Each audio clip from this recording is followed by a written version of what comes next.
Hi, welcome to the channel.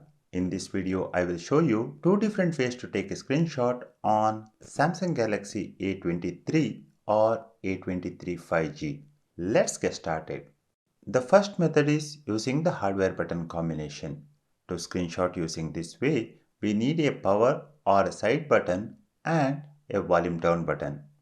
Now, on a page you want to take a screenshot, quickly press and release the volume down and power keys together.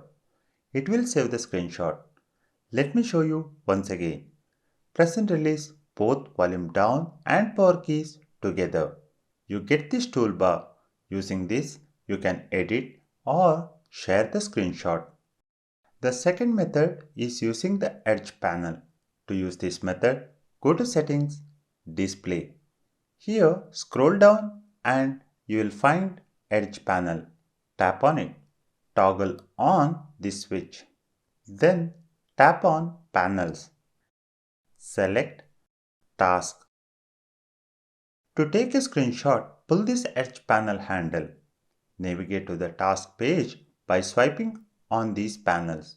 You will get the screenshot button. Tap on it. It will take the screenshot.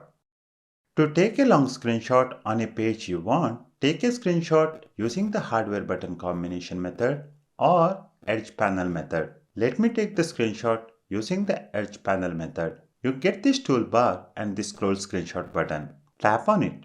It will scroll the page and take a screenshot. If you stop tapping this button or reach end of the page, it will save the screenshot to the gallery.